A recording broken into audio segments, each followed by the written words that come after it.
So hello बेटा, आज आपण काय करूया, एक्सेस प्रेशर काय असतं बघा.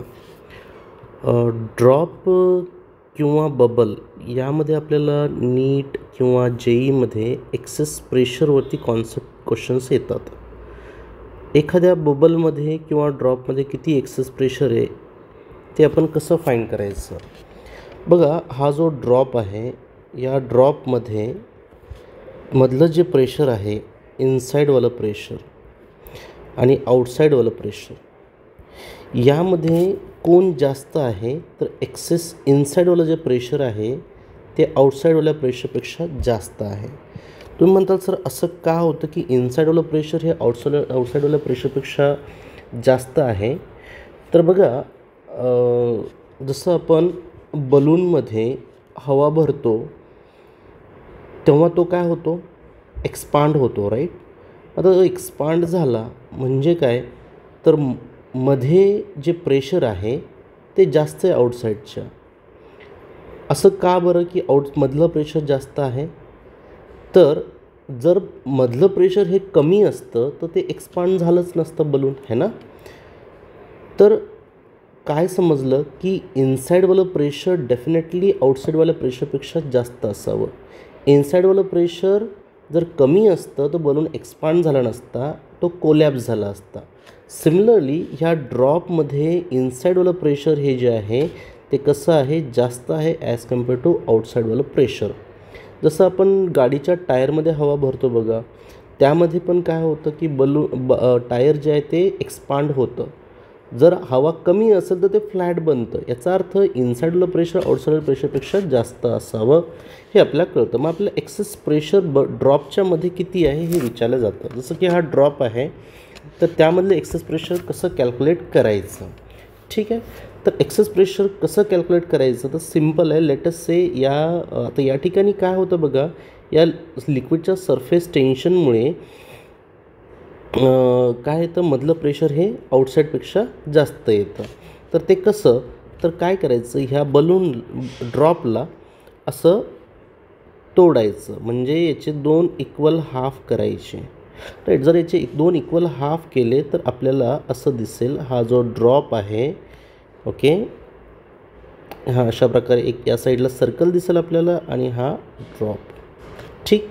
याची रेडियस आपण आर समजूया. या ठिकाणी मी लिहितो की याची जी रेडियस आहे ती किती आहे, आर आहे, ठीक. मग आता जर आपण म्हटलं की इनसाईडवालं प्रेशर पी आय आहे, आउटसाईडवालं किती आहे, पी ओ आहे, तर इनसाईड प्रेशरनं किती फोर्स लावला आहे आउटसाईडला ते आपल्याला चेक करायचं आहे, राईट. तर इनसाईडवाला जो प्रेशर आहे ते या साईडला मध्ये इकडे या डायरेक्शनला फोर्स अप्लाय करेल. किती अप्लाय करेल, P inside into pi R square.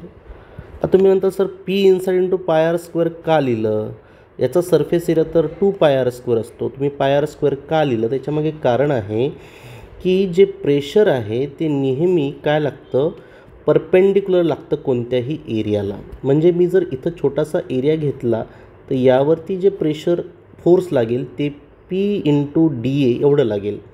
मग सिमेट्रिकली आयडेंटिकल एलिमेंट या ठिकाणी आहे, तर यानं असा प्रकारे इकडं फोर्स लावला, तेवढाच लावला. यांचे जे हॉरिझॉन्टल कंपोनेंट्स आहेत ते ॲड होतील आणि जे व्हर्टिकलवाले कंपोनेंट्स आहेत ते एकमेकांना काय करतील, कॅन्सल आउट करतील. म्हणजे आपल्याला इफेक्टिवली या डायरेक्शनला किती फोर्स लावला हे जर कॅल्क्युलेट करायचं असेल तर हे छोटे छोटे जे डी ए एलिमेंट्स आहेत त्यांचे व्हर्टिकल कंपोनेंट्स घ्यावे लागतील आणि त्यांना सर्वांना जर आपण ॲड केलं तर तो जे एरिया येईल टोटल तो एवढा येईल, पाय आर स्क्वेअर एवढा येईल. म्हणून आपण काय लिहिलं, P I into pi R square हे इनसाईडवाला फोर्स आला आणि या साईडला जो फोर्स लागला तो similarly P O into pi R square एवढा लागला. आता आणखी एक फोर्स आहे, हा जो अर्धा ड्रॉप आहे, ह्या ड्रॉप जो आहे तो दुसऱ्या ड्रॉपसोबत चिटकलेला आहे. तो कशामुळे चिटकलेला आहे, तो बिकॉज ऑफ सरफेस टेन्शन. तर या डायरेक्शनला अशा प्रकारे या लेंथवरती सरफेस टेन्शनचा जो फोर्स आहे तो लागलेला आहे, ठीक आहे. आता तो किती असणार, तर तो असणार T into 2 pi R. Surface टेन्शनचा force जो आहे तो सरफेस टेन्शन इंटू लेंथ घ्यावं लागतं. कारण की आता हा जो ड्रॉप आहे तो इक्विलिब्रियमला आहे. इट मीन्स की हे फोर्सेस बॅलन्स झाले पाहिजेत. म्हणजे बघा कोण कोणाला बॅलन्स करेल, तर P inside into pi R square हा फोर्स जो आहे तो बॅलन्स झाला आहे P outside into pi R square plus T into 2 pi R. Okay, so या ठिकाणून P inside minus P outside इकडं घेतलं, याला आपण पाय आर स्क्वेअर कॉमन घेतलं, इकडं आलं टी इंटू 2 पाय आर.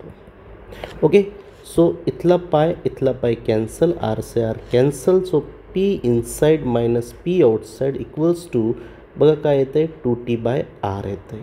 तर हे आहे एक्सेस प्रेशर इनसाईड ए ड्रॉप.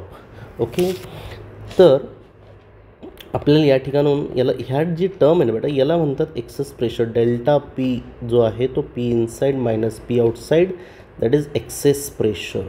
ठीक आहे, आणि हे जे एक्सेस प्रेशर आहे delta P inversely proportional to R आहे. जेवढी जास्त रेडियस तेवढं कमी एक्सेस प्रेशर, राईट. आणि ह्या अगेन बऱ्याचदा प्रश्न जो आहे तो आरच्या टर्म्समध्ये नसता व्हॉल्यूमच्या टर्म्समध्ये विचारतात की व्हॉल्यूम जास्त असेल कमी असेल तर प्रेशर कुणामध्ये कमी कुणामध्ये जास्त. तर मग आपल्याला माहिती आहे आर क्यूब जो आहे म्हणजे व्हॉल्यूम जो आहे तो directly proportional to R cube असतो. तर R is directly proportional to V to the power 1/3 आणि ती टर्म या ठिकाणी टाकली तर डेल्टा पी जो आहे तो inversely proportional to V to the power 1/3 आपण लिहू शकतो. सो मग delta P1 by delta P2 जर आपण लिहिलं अशा प्रकारे म्हणजे सरफेस टेन्शन कॉन्स्टंट असेल तर हे व्हॅलिड आहे. तर हे येणार काय V2/V1 पॉवर 1/3. अशा प्रकारे यावरती प्रश्न येतात. आय होप तुम्हाला हे समजलं असेल. एक्सेस प्रेशर इनसाईड ड्रॉप हे मी तुम्हाला आत्ता एक्सप्लेन केलं आहे. Okay, thank you.